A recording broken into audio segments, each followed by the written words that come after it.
이 시간 잠시 기도하신 후에 우리 주일 예배로 하나님 앞에 예배 드리시겠습니다.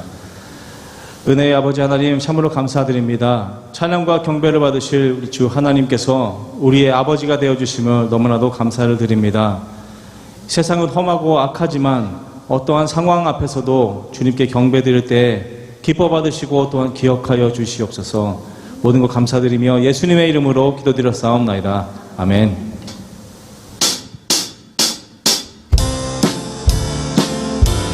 죄짐 맡은 우리 구주 주 앞에 찬양 올려드리겠습니다. 죄짐 맡은 우리 구주 어찌 좋은 친구인지 걱정 근심 무거우지 모두 주께 맡긴 셈 쉽게 고함 없는 고로 모든 얻지 못하네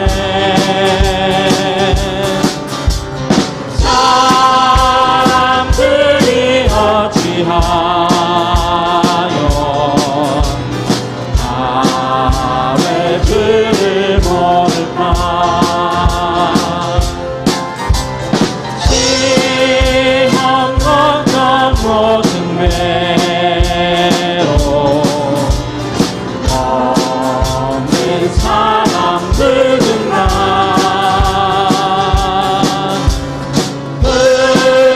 의심없이 낙심 말고 기도 들고 하는 셈 이런 신실하신 주님을 찾아볼 수 있을까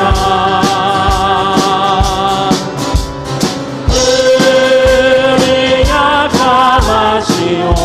약함하시오니 어찌 아니하는가 근심 걱정 무거운 짐 근심 걱정 무거운지 아니 진짜 늙은 나 귀한 저를 우리 예수 주께 기도 드리세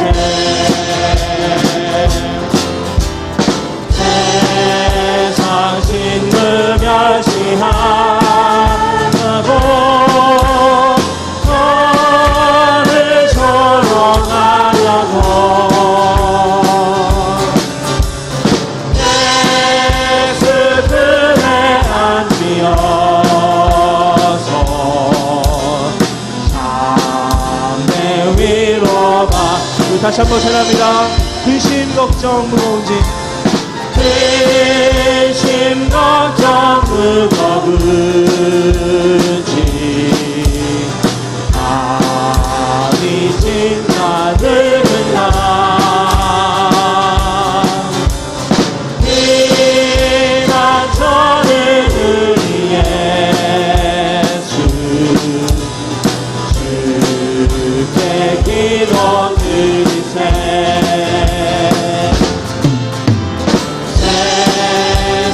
신을 멸시하고 너를 조롱하려고 내 슬픔에 안기어서 참내 위로가 예수 품에 안기어서 예수 품에 안기어서 참내 위로 받겠네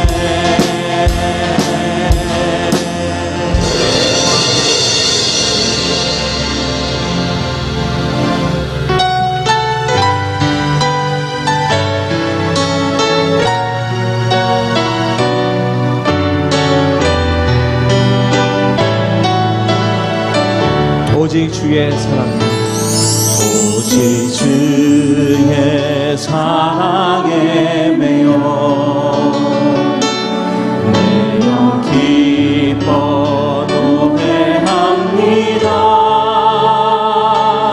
이 소망의 언덕 기쁨의 땅에서 주께 사랑 드립니다.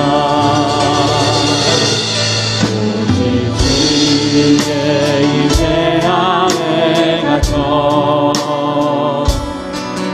내 영 기뻐 찬양합니다. 이 소망의 언덕 거룩한 땅에서 주께 경배드립니다. 주께서 주신 모든 은혜 나를 말할 수 없네. 내 영혼 즐거이 주 따르렵니다. 주께 삶 드립니다. 오직 주의 사랑에 주의 사랑에 매여 영 기뻐 노래합니다. 이 소망의 언덕 기쁨의 땅에서 주께 사랑 드리 오직 주의 임재 안에 주의 임재 안에 가서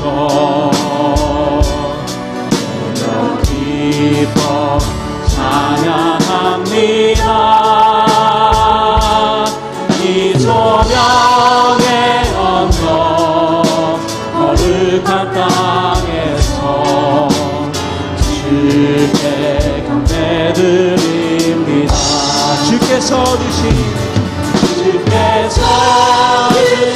모든 은혜 나는 말할 수 없네. 내 영혼 즐거이 주 따르렵니다. 주께 내 삶 드리 주께서 주신 모든 은혜 주께서 주신 모든 은혜 나는 말할 수 없네. 내 영혼 즐거이 주 따르렵니다. 주께 삶 드립니다. 주께서 주신 모든 은혜 나는 말할 수 없네. 내 영혼 즐거이 주 따르렵니다.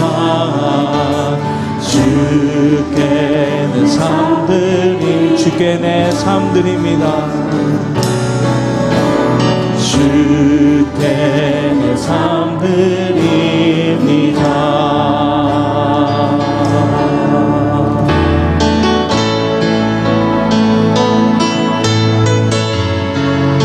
마라나타 주 예수여 어서 오시옵소서.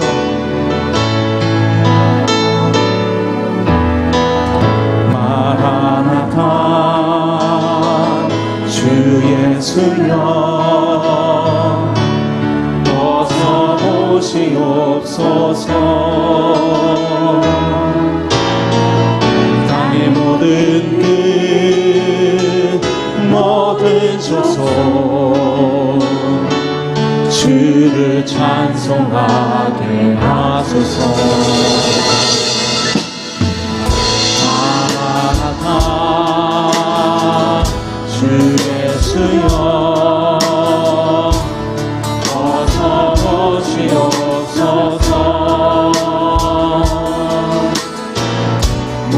열방이 주께 돌아와 춤추며 경배하게 하소서. 우리 주님 하늘 눈을 길을 만들자. 십자가로 끝까지 우린 가리라. 우리 주님 하늘 영광 온 땅 덮을 때 우리 땅끝에서 주를 맡으니 마라나타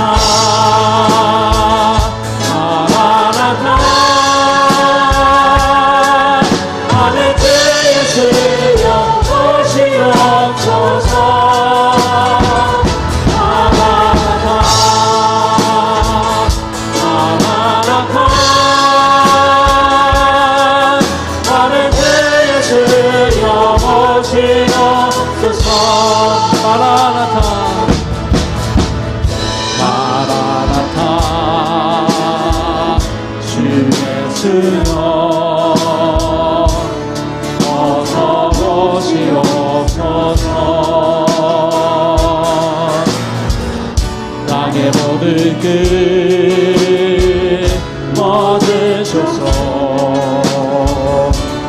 주를 찬송하게 하소서. 마라나타 주 예수여 어서 오시옵소서. 모든 열방이 주께 돌아와 춤추며 경배하게 하소서. 우리 주님 다시 오실 길을 만들자. 십자가를 들고 땅 끝까지 우리 가리라. 우리 주님 하늘 영광 온 땅 덮을 때 우리 땅 끝에서 주를 맡으니 마라나타 마라나타. 하늘 주의 주여 오시옵소서. 마라나타 마라나타. 하늘 주의 주여 오시옵소서. 마라나타 마라나타 마라나타. 하늘 주의 주여 오시옵소서. 마라나타 마라나타. 하늘 주의 주여 오시옵소서. 영광 영광 할렐루야. 영광 영광 할렐루야. 영광 영광 할렐루야. 영광 영광 할렐루야. 오시니 하니 영광 영광 할렐루야. 영광 영광 할렐루야. 영광 영광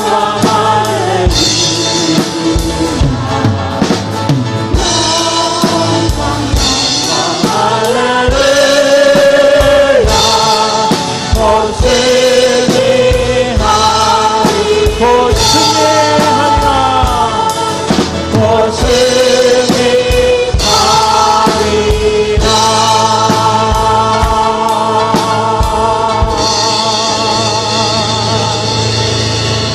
아멘.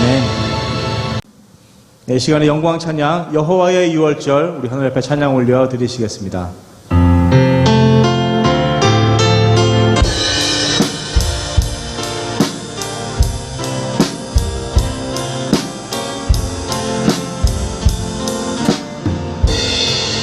지극히 높은 주님의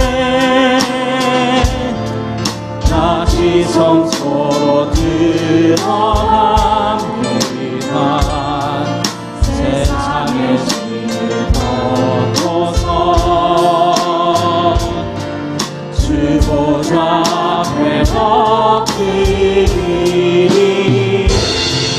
내 주를 향한 사랑과 그 신뢰가 사라져가네. 하늘로부터 이곳에 영광이 덮이네. 이곳을 덮으소서. 이곳을 비추소서. 내 안에 무너졌던 모든 소망 다 회복하리니 이곳을 지나소서. 이곳을 만지소서. 내 안에 들어가는 모든 예배 다 살아나리라. 이곳을 덮으소서. 이곳을 덮으소서. 이곳을 비추소서. 내 안에 무너졌던 모든 소망 다 회복하리니 이곳을 지나소서. 이곳을 만지소서. 내 안에 들어가는 모든 예배 다 살아나리라.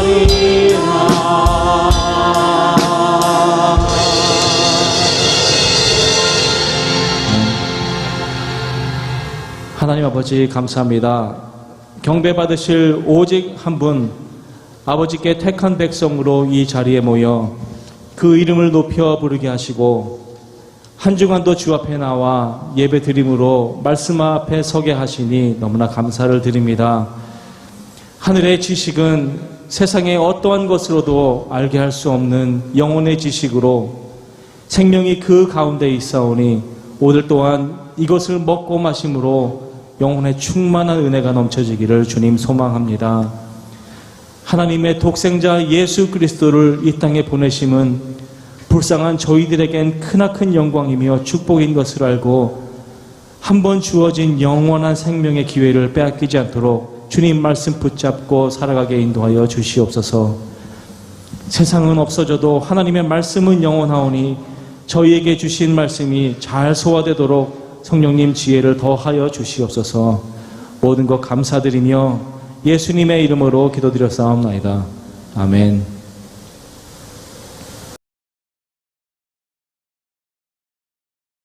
할렐루야. 사랑하는 성도 여러분, 우리가 3월달이 이제 저물어 갑니다. 3월달에는 특별히 중요한 행사가 하나가 있습니다.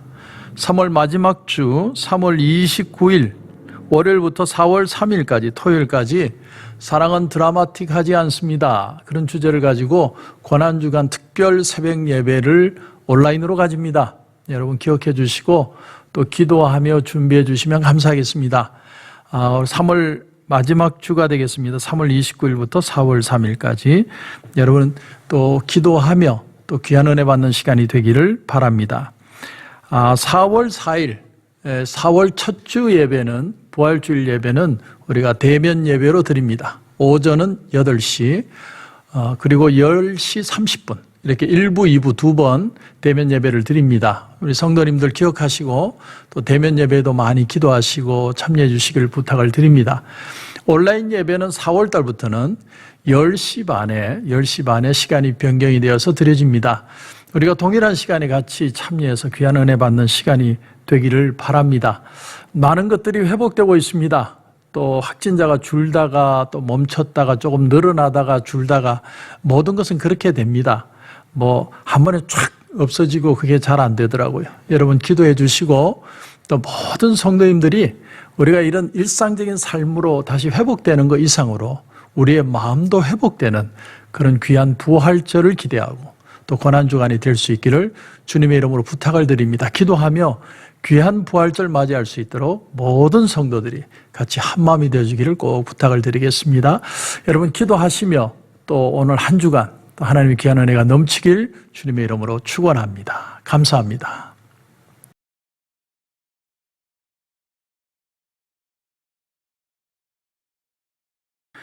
여호와께서 주의 모든 원수를 무찌르사 왕으로 궁에 평안히 살게 하신 때에 왕이 선지자 나단에게 이르되 볼지어다 나는 백향목 궁에 살거늘 하나님의 궤는 휘장 가운데 있도다. 나단이 왕께 아뢰되 여호와께서 왕과 함께 계시니 마음에 있는 모든 것을 행하소서 하니라. 그 밤에 여호와의 말씀이 나단에게 임하여 이르시되 가서 내 종 다윗에게 말하기를 여호와께서 이와 같이 말씀하시되 내가 나를 위하여 내가 살 집을 건축하겠느냐. 내가 이스라엘 자손을 애굽에서 인도하여 내던 날부터 오늘까지 집에 살지 아니하고 장막과 성막 안에서 다녔나니 이스라엘 자손과 더불어 다니는 모든 곳에서 내가 내 백성 이스라엘을 먹이라고 명령한 이스라엘 어느 지파들 가운데 하나에게 내가 말하기를 너희가 어찌하여 나를 위하여 백향목 집을 건축하지 아니하였느냐고 말하였느냐. 그러므로 이제 내 종 다윗에게 이와 같이 말하라. 만군의 여호와께서 이와 같이 말씀하시기를 내가 너를 목장 곧 양을 따르는 데에서 데려다가 내 백성 이스라엘의 주권자로 삼고 내가 가는 모든 곳에서 내가 너와 함께 있어 내 모든 원수를 내 앞에서 멸하였은즉 땅에서 위대한 자들의 이름같이 내 이름을 위대하게 만들어 주리라. 내가 또 내 백성 이스라엘을 위하여 한 곳을 정하여 그를 심고 그를 거주하게 하고 다시 옮기지 못하게 하며 악한 종류로 전과 같이 그들을 해하지 못하게 하여 전에 내가 사사에게 명령하여 내 백성 이스라엘을 다스리던 때와 같이 아니하게 하고 너를 모든 원수에게서 벗어나 편히 쉬게 하리라. 여호와가 또 내게 이르노니 여호와가 너를 위하여 집을 짓고 내 수완이 차서 내 조상들과 함께 누울 때에 내가 내 몸에서 내 씨를 내 뒤에 세워 그의 나라를 견고하게 하리라. 그는 내 이름을 위하여 집을 건축할 것이요 나는 그의 나라 왕위를 영원히 견고하게 하리라. 나는 그에게 아버지가 되고 그는 내게 아들이 되리니 그가 만일 죄를 범하면 내가 사람의 매와 인생의 채찍으로 징계하려니와 내가 내 앞에서 물러나게 한 사울에게서 내 은총을 빼앗은 것처럼 그에게서 빼앗지는 아니하리라. 내 집과 내 나라가 내 앞에서 영원히 보존되고 내 왕위가 영원히 견고하리라 하셨다 하라. 나단이 이 모든 말씀들과 이 모든 계시대로 다윗에게 말하니라. 아멘. 창조 바이러스 H2C라고 하는 책을 보니까 서두에 이런 얘기가 나옵니다. 1991년 일본이 연이은 태풍으로 아모리현에 그 사과나무를 심은 가수원의 사과들이 90%가 다 떨어져 버렸답니다. 그래서 이 농부들이요 다 넋을 잃고 좌절과 슬픔이 안겨서 어찌할 줄을 모르고 있는데 한 사람이 전혀 다른 생각을 했다는 거죠. 그게 뭐냐면 이 떨어지지 않은 10%는 떨어지지 않은 사과, 떨어지지 않는 사과라는 이름으로 수험생들에게 팔자. 이런 아이디어를 생각해낸 거예요. 그래서 그 사과를 떨어지지 않는 사과라는 이름으로 팔았는데 일반 사과보다 10배나 더 비싸게 사과를 가격을 정해서 파는데도 날개돈 친 듯이 팔렸답니다. 특별히 수험생들이 떨어지지 않는 사과라는 그 말에 그냥 꽂혀가지고 얼마나 선풍적인 폭발적인 사랑을 받았는지 모릅니다. 그러니까 이 사람은 땅에 떨어진 90%의 절망을 본 게 아니라 10%의 희망을 봤다. 그 희망의 눈을 가진 사람이라는 것을 보여주는 거죠. 여러분, 사람은 다 위기를 싫어합니다. 위기를 좋아하는 사람이 누가 있을까요? 그러나 위기가 오면 사람은 긴장하게 되고 지혜를 얻게 되고 집중하게 되고 열정을 가지게 되고 초점을 맞추게 되고 그 위기를 넘어서서 성숙하는 단계로 넘어가는 사람들이 있다는 사실이죠. 오늘 다윗의 18절의 고백이 이런 고백의 말씀이 나옵니다.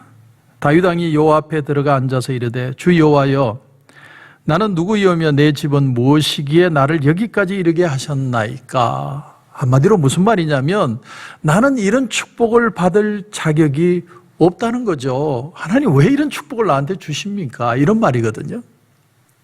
이 말씀은 앞에 나오는 11절 이하에 보면 너를 모든 원수에게서 벗어나 편히 쉬게 하리라. 여호와가 또 내게 이르노니 여호와가 너를 위하여 집을 짓고 내 수완이 차서 내 조상들과 함께 누울 때에 내가 네 몸에서 날 내 씨를 내 뒤에 세워 그의 나래를 견고하게 하리라. 아이고, 이 말을 듣고 다윗이 아이고 하나님 내가 어떻게 이런 축복을 받을 수 있습니까? 라는 고백이 18절인 거죠.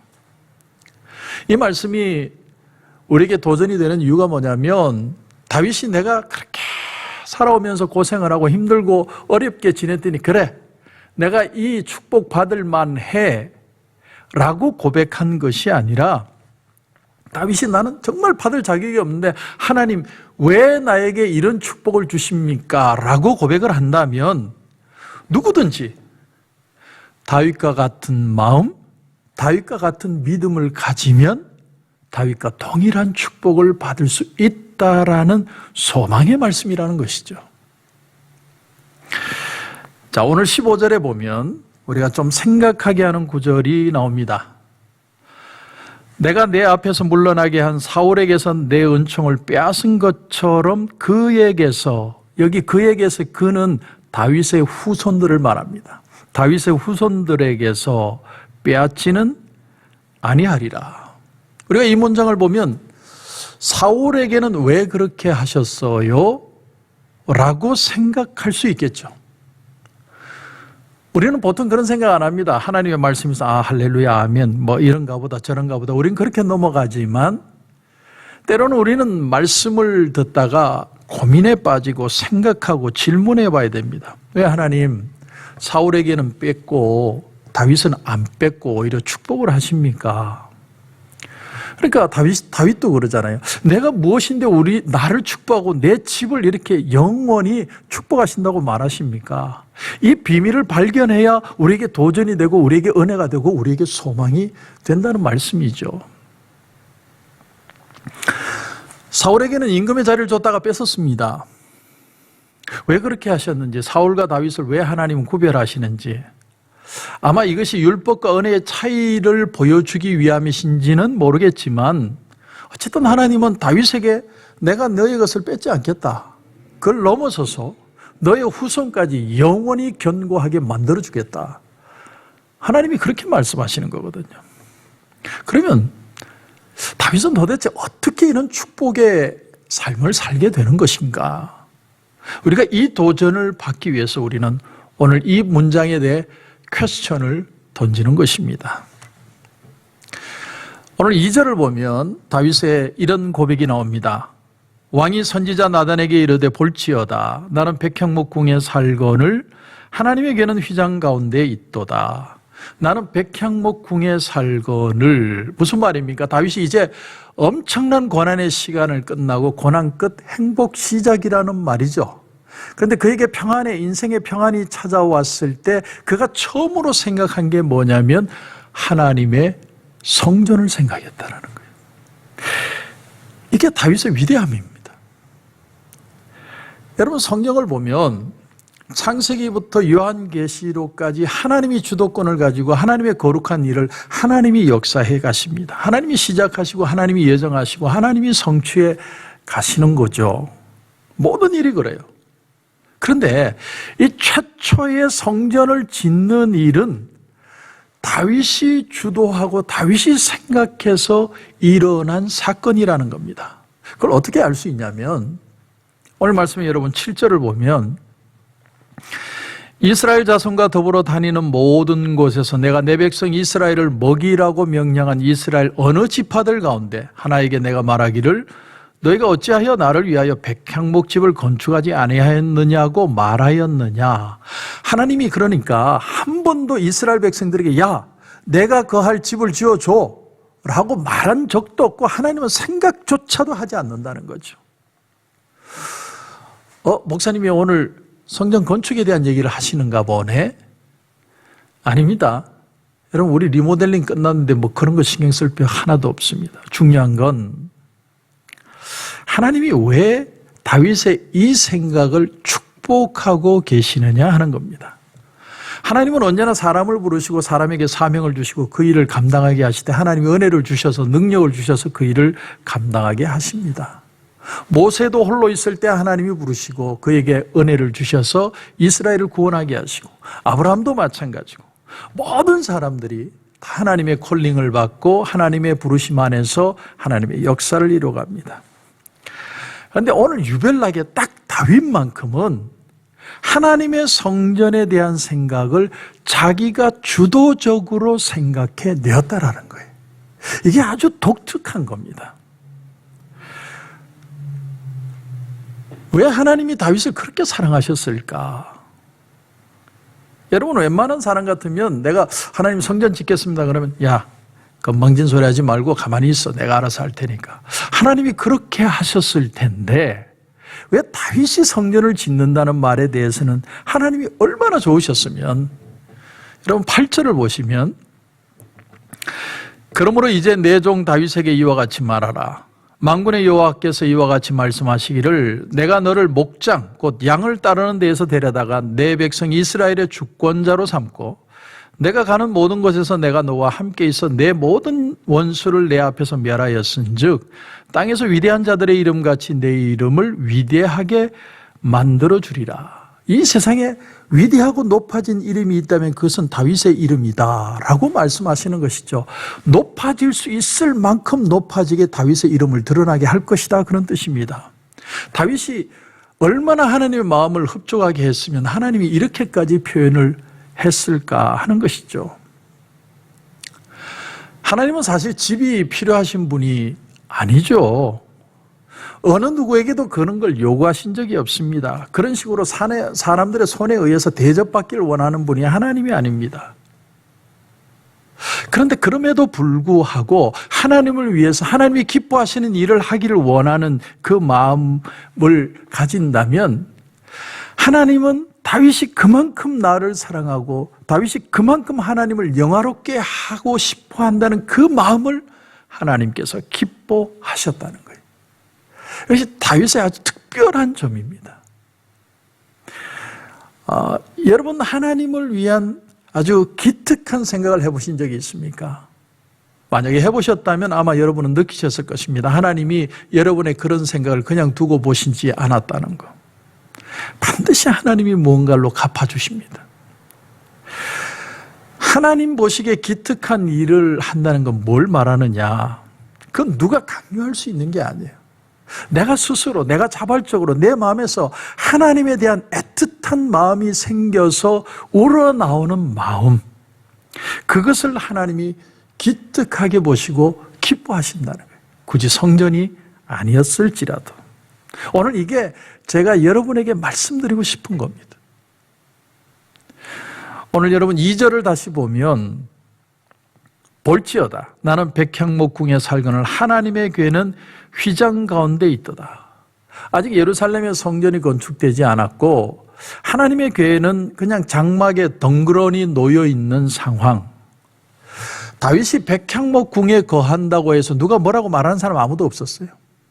그런가 하면 하나님의 언약궤가 왜 성전에 지어져서 들어가 있지 않느냐고 말하는 사람, 생각하는 사람조차 없었습니다. 누가 강요하는 것도 아니고 누가 그것을 의지를 준 것도 아닙니다.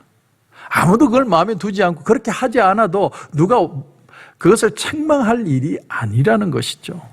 그런데 사람이 마음으로 믿어 의에 이르고 입으로 시인하여 구원에 이르느니라 라는 말씀처럼 마음으로 내게 선한 생각을 했다는 것은 귀한데 선한 생각만 한 것이 아니라 그것을 내 입술로 나단에게 표현을 하고 있다는 거예요. 내 하나님의 개가 왜 장막 가운데 거해야 하느냐. 하나님이 이게 너무 기쁘셔가지고 내 이름을 이 세상에 그 누구보다 위대하게 하겠다. 뿐만 아니라 거기서 그치지 않고 16절에 보면 내 집과 내 나라가 내 앞에서 영원히 보존되고 내 왕위가 영원히 견고하리라. 여러분 여기 내 집, 내 나라라는 건 다윗의 혈통적인 후손들을 말하는 게 아닙니다. 다윗처럼 정말 성전을 사모하고 다윗처럼 정말 믿음 안에서 하나님을 기쁘시게 하기를 원하는 사람들, 그들을 밴드로 해서 그들을 통해 하나님의 역사가 계속 이어가게 하시겠다는 겁니다. 유다라는 나라에는 그런 왕이 있었죠. 히스기야라는 왕이 그런 왕이었고 또 저 뒤에 가면 요시야라는 왕이 그런 왕이었습니다. 그런가 하면 선지자 중에는 이사야, 예레미야, 미가, 요엘 이런 사람들이 전부 다 하나님을 사랑하는 마음으로 그런 모든 은혜를 감당했던 사람들이죠. 여러분 종교개혁가 중에 칼빈이라는 사람이 있습니다. 칼빈. 프랑스 말로는 깔뱅이라고 그러는데 그분이 스위스 제네바에서 하나님의 말씀을 너무 사랑해서 하나님의 말씀으로 서 있는 그런 CD를 만들고 싶다. 그래서 제네바를 하나님 앞에 이런 패치프레이즈를 걸고 하나님 앞에 거룩한 성을 만들려고 노력을 했습니다. 하나님이요 그 칼빈의 생각을 너무나도 귀하게 생각하셔서 그 밴드를 이루게 하시는데 영국에는 청교도주의, 그리고 프랑스로 건너와서는 위그노파, 그런가 하면 네덜란드와 스코틀랜드에는 아예 그것이 국교가 되도록, 그리고 우리나라에 들어와서는 장로교의 시초가 되게 되었죠. 그러니까 하나님의 나라는 누구든 믿음을 가진 자의 나라라는 겁니다. 정말 이 시간 하나님을 사랑하고 하나님의 말씀대로 하나님의 은혜로 되기를 원하는 사람들이 있다면 그들을 축복하시며 하나님의 나라를 이어가시겠다는 거예요. 이게 바로 성경이라는 겁니다. 여러분 이 성경을 보면 가인과 아벨이 하나님 앞에 제사를 드리는데 한 번도 하나님이 그들에게 제사를 나한테 드려라라고 말하신 적이 없어요. 가인에게도 뿐만 아니라 아벨조차도 하나님이 말씀하신 적이 없습니다. 그들이 스스로 드린 거예요. 그런데 왜 아벨의 제사는 하나님이 받으시고 가인의 제사는 받지 않으셨느냐? 어차피 하나님이 사람의 손을 통해서 무언가를 받기를 원하시는 분이 아니라 오히려 하나님이 주시기를 원하신다면 그럼에도 불구하고 하나님이 원하시는 건 뭐냐? 그것은요, 사람이 그럼에도 불구하고 무언가를 하나님 앞에 드리려고 할 때 하나님은 그 마음의 생각을 귀하게 여기신다라는 사실입니다. 그 예물이 뭐냐? 그건 하나도 중요하지 않습니다. 왜냐하면 다 하나님이 주신 건데. 하나님이 주신 거 그냥 받는 건데 그게 뭐가 그렇게 귀합니까? 중요한 것은 헌금이든 헌신이든 무엇이 궁해서 사람에게 받는 분이 하나님이 아니시기 때문에 하나님은 그 마음을 보신다는 거예요.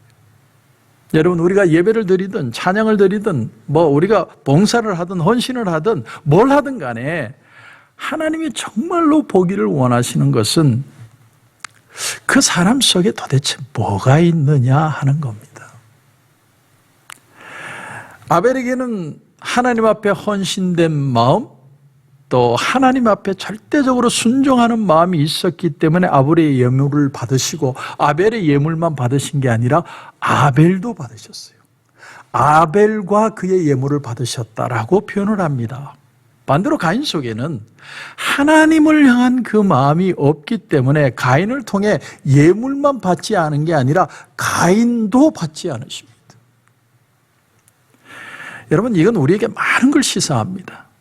하나님은 받으려는 분이 아니고 주시려는 분이에요. 우리에게 은혜도 주시고 축복도 주시고 건강도 주시고 위로도 주시고 모든 걸 주기를 원하시는 분인데, 그런데 그럼에도 불구하고 사람이 하나님에게 무엇인가를 드리기 원할 때 하나님은 다른 거 보는 게 아니라 그 마음의 중심을 보신다는 거예요.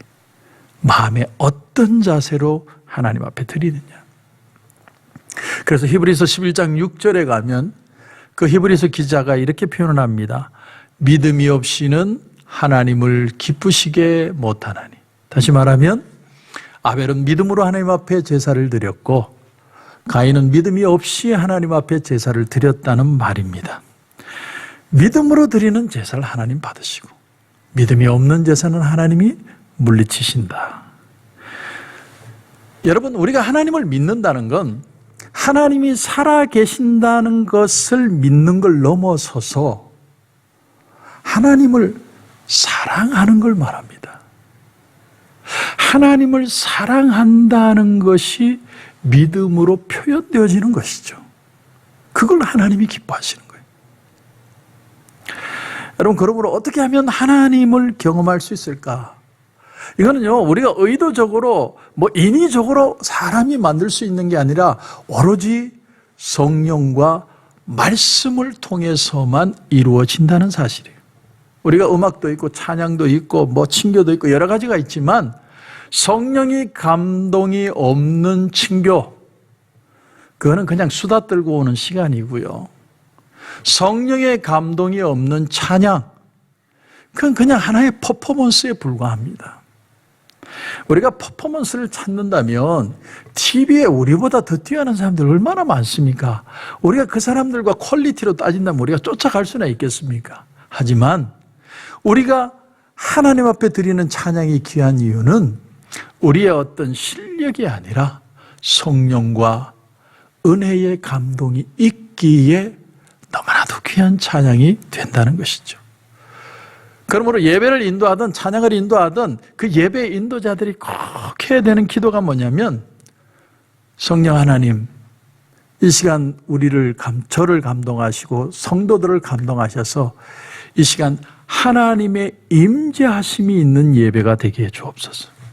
임재를 느끼는 예배가 되게 해 주옵소서. 여러분, 노래를 잘 부르거나 사람의 뛰어남을 드러나는 게 예배가 아닙니다. 예배는 우리 모습 이대로 하나님 앞에 나오는 거죠. 그냥 있는 그대로 하나님의 임재를 경험하고 싶은 마음, 거기에 우리의 존재 목적이 있다고 하는 것입니다. 그래서 하나님 앞에 성도들이 임재 가운데 들어갈 수만 있다면 그 속에 회개가 일어나고 그 속에 회복이 일어나고 그 속에 치유가 일어나고 그 속에 다시 하나님 앞에 서는 회심의 역사들이 일어나게 된다라는 사실입니다. 그래서 성경은 뭐라고 그래요? 살리는 것은 영이니 육은 무익함이라. 목사가 성령의 역할을 대신하는 게 아니죠. 목사가 성령을 여러분에게 주는 게 아닙니다. 우리는 예수님께로 여러분을 인도하는 거예요. 성령 세례를 주실 분은 예수님밖에 없습니다. 그래서 세례 요한이 뭐라고 표현을 합니까? 나는 너희에게 회개하기 위하여 물로 세례를 베풀거니와 내 뒤에 오시는 이는 성령과 불로 너희에게 세례를 베푸실 것이다. 여러분, 우리가 예수님에게 구해야 되는 이유가 바로 이겁니다. 성령과 불로 세례를 주시는 분은 예수님이기 때문에 이 예배에 임재하시는 그 주님의 놀라운 은혜가 임하기를 우리는 주님 앞에 구해야 한다는 것이죠. 바울이 에베소에 갔을 때 그 제자들에게, 그 제자들이라는 말은 제자들은 믿는 사람들을 가리키죠. 그 제자들을 만나서 뭐라고 질문하냐면 너희가 믿을 때에 성령을 받았느냐, 이렇게 질문을 하죠. 이건 현대인들이 듣기에는 굉장히 애매한 질문입니다. 그 에베소 성도들의 대답이 그러므로 마치 오늘 현대인들의 대답과 같은 그런 뉘앙스의 대답이 됩니다. 뭐라고 대답하냐면 우리는 성령이 있다는 말도 못 들었다. 그러니까 성령을 체험한 게 아니에요. 성령을 받은 게 아니에요. 성령이 어떤 분인지도 몰라요. 감동이 무엇인지도 모르는 겁니다. 그러니까 제자라고 말은 하지만 불완전한 믿는 자인 거죠. 그럼 너희들은 어떤 세례를 받았느냐? 그렇게 바울이 물었더니 우리는 요한의 세례 요한의 세례를 받았을 뿐이다. 그러니까 모든 것이 불완전한 거예요. 내가 의지를 가지고 교회에 오고 믿고 하나님을 바라보고 찬양도 하고 예배도 드리지만 완전하지 않은 거예요. 그래서 바울이 그들에게 예수 그리스도의 복음을 전하고 안수를 했더니 아니나 다를까 성령이 임하고 그들이 방언을 하고 예언을 하더라. 성경은 그렇게 말씀하고 있습니다. 이것이 바로 성령이 임재하는 예배입니다. 오늘 이 드리는 예배도 정말 성령의 임재하심이 있는 예배가 되기를 주님의 이름으로 축원합니다. 도널드 맥컬로우라는 분의 거침없는 은혜라는 책을 보면 하나님의 은혜는 공평하지 않다 이렇게 말을 합니다. 하나님의 은혜가 어떻게 공평하지 않을 수 있죠? 하나님이 무한한 사랑으로 주는 것도 모자랄 판인데 하나님의 은혜가 누구는 주고 누구는 안 주고 그렇게 할 수 있느냐? 근데 이분의 말은 뭐냐면 하나님 입장에서 공평하지 않다는 말이 아니라 하나님 앞에 나오는 사람들의 입장에서 불공평하다는 거예요. 무슨 말이냐면 은혜의 보좌 앞에 담대하게 나오는 사람일수록 하나님의 은혜는 더 크다라는 말씀입니다. 여러분, 겨울과 같은 고난의 시간을 지나는 사람은 겨울에 겪는 하나님의 때를 따라 주시는 은혜가 필요합니다. 가을의 기간을 지나가는 사람은 꽃이 아니라 열매 맺는 하나님의 은혜를 구해야 됩니다. 그런데 겨울에 시원한 바람을 원하고 여름에 눈이 오기를 원하는 건 때를 따라 돕는 은혜를 원하는 게 아니죠. 그것이 우리 눈에 보기에는 하나님의 어떤 편애처럼 보일지라도 사실은 하나님은 은혜를 구하는 자에게 더 많은 은혜와 풍성함을 채워주신다고 하는 사실입니다. 차병락 목사님의 다시 일어남이라는 책을 보면 이런 한 토막의 얘기가 나옵니다. 어느 추운 겨울날 만삭이 된 여인이 한 분이 예배에 참여를 하셨더랍니다. 목사는 딱 보는 순간 새 가족이라는 걸 느끼죠. 그게 촉입니다. 직업병이에요. 근데 딱 보는 순간 젊은 여인인데 만삭을 하고 교회를 나온 거예요. 그리고 예배가 마친 뒤에 아주 눈이 퉁퉁 불어서 그 여인이 목사님에게 상담을 요청을 한 거예요. 그래서 그 목사님이 만나봤더니 아직 소녀의 띠도 벗겨지지 않은 그런 처녀의 모습인데 만삭을 하고 있는 거예요. 그 여인이 얘기를 합니다. 사실은 결혼을 약속한 남자가 있었다는 거예요. 그런데 두 사람이 미국으로 와서 살기로 작정을 한 겁니다. 그리고 남자는 뒷일을 정리하고 들어갈 테니 먼저 들어가라. 그래서 이 여자분이 방도 구하고 집을 구해서 이제 남자가 오기만을 기다리고 있는 거예요. 그런데 그날 아침에 한국에서 전화가 한 통 왔습니다. 어떤 여자였습니다. 알고 봤더니 자기가 사랑하는 남자의 와이프였습니다. 그러니까 그 남자는 유부남이었던 거예요. 그 여인의 전화를 받는 순간 이제 불과 2주 후면 그 댈러스의 추운 겨울날 크리스마스가 오는데 크리스마스 날 아이를 낳는 예정일인데 이 여인이 퍼뜩 든 생각이 뭐냐면 그래 죽자. 이 아이를 지금 뗄 수도 없고 나도 죽고 애도 죽고 다 죽자. 그 생각밖에 안 들더랍니다. 그래서 이 여인이 거리를 나와서 막 울면서 거리를 베어야 하는데 눈앞에 교회 종탑이 보이는 거예요. 그래서 자기도 모르게 발걸음이 이끌려져서 교회에 들어갔는데 그날 목사님의 설교 제목이 뭐냐면 죽고 싶을 때 엘리야가 로뎀나무 그늘 안에서 하나님 내 생명 걷어가 달라고 막 그런 기도한 그 장면을 가지고 설교를 하시면서 목사님이 계속 외치는 말씀이 뭐냐면 죽지 마십시오. 죽을 힘이 있으면 살아야 됩니다. 주님께 그 힘을 구해야 됩니다. 자꾸 외치니까 이 여인이 교회라고는 처음 나왔는데 막 그날 눈물이 범벅이 되어가지고 그 목사님의 말씀에 도전을 받은 거예요. 그래서 목사님과 상담을 하면서 이 여인이 하는 말이 목사님, 내가 살기로 했습니다. 이 힘으로 한번 살아보기로 했습니다. 그리고 2주 후에 따뜻한 크리스마스 날 아이를 낳고 지금까지도 잘 먹고 잘 산다는 얘기입니다. 여러분, 하나님의 은혜는요, 때를 따라 때를 따라 돕는 은혜의 모습으로 우리에게 다가오십니다.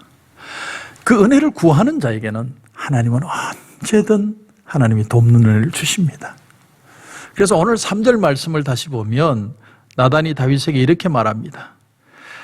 여호와께서 왕과 함께 계시니 마음에 있는 모든 것을 행하소서. 이 말은 다시 말하면 하나님이 우리와 함께 하시기만 하면 우리가 하고 싶어하는 그 일들을 하나님이 하는 걸 허락해 주신다는 얘기예요. 요한복음 15장 7절에 비슷한 말씀이 있죠.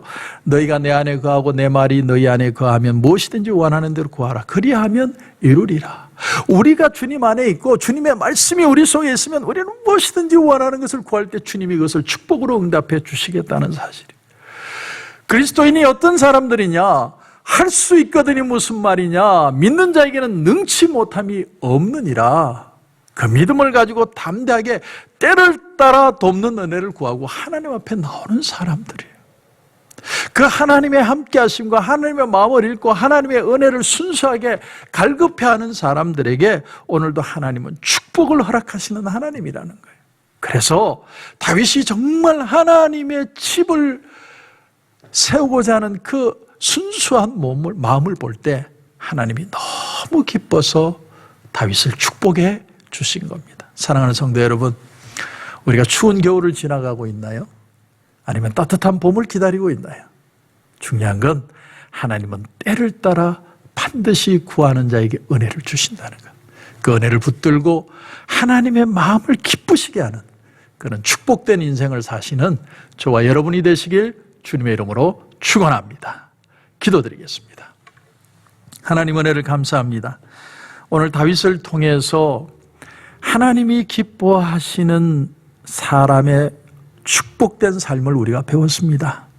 하나님이 보시는 건 우리가 얼마나 인간적으로 많은 걸 보였느냐가 아니라 그 마음의 중심을 보시고 순수한 마음을 보시고 그 마음을 기뻐하시고 우리를 축복하기를 원하시는 것이 하나님의 마음이라는 걸 배웠습니다. 하나님, 절망이 아니라 어떤 상황에서도 믿음의 소망을 가지고 일어서는 우리 성도들 되게 하시고 그 믿음으로 승리하는 축복된 삶들이 다 되게 하여 주옵소서.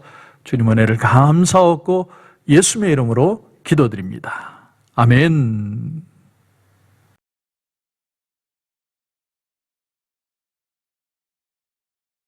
여러분, 아픈 부위에 손을 얹어 주시기 바랍니다. 문제가 있는 분들은 가슴 위에 손을 얹어 주시기 바랍니다. 기도드리겠습니다.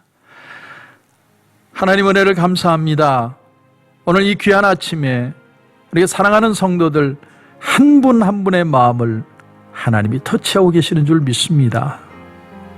어떤 상황에서도 봄이든 여름이든 가을이든 겨울이든 내가 하나님의 돕는 은혜를 때를 따라 돕는 은혜를 구하며 하나님 앞에 나갑니다. 하나님, 우리 사랑하는 성도들 아픈 부위에 손을 얹었습니다. 주님, 피 묻은 손으로 안수하여 주옵소서. 머리끝에서 발끝까지 오장육부와 뼈마디가 살아나는 역사가 일어나게 하여 주시옵소서.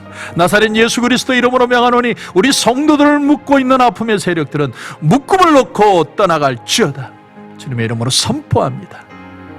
절대로 절망이 아니라 소망을 가지고 일어설 수 있는 우리 성도들 되게 하시고 회복되고 치유되고 새로워지고 기뻐 뛰며 주님을 찬양하는 놀라운 역사들이 우리 성도들 가운데 넘치게 하여 주시옵소서. 주님 은혜를 감사하며 예수님의 이름으로 기도드립니다. 아멘.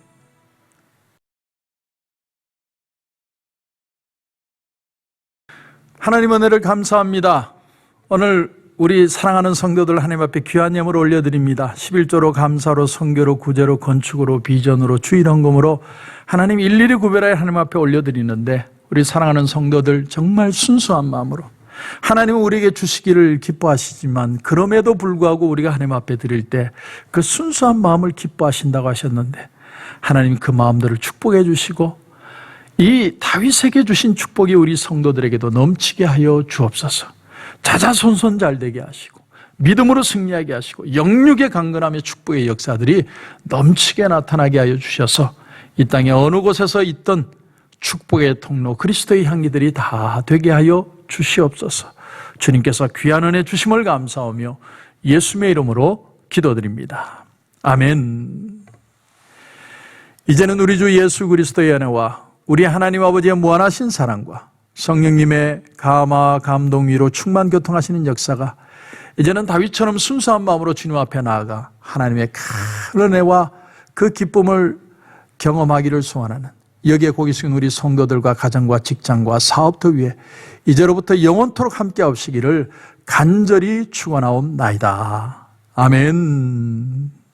당신을 기뻐하는 하나님, 당신을 축복하는 하나님, 당신의 웃는 얼굴 속에서 하나님의 웃음 보이네. 당신의 길을 아는 하나님, 당신의 마음을 아는 하나님, 당신이 행복할 수 있도록 하나님 돌보시네. 하나님 신실하시고 그 많은 사랑 당신에게 주길 원하네. 그 하나님 하늘에 쌓은 새로운 소망을 당신에게 준다네.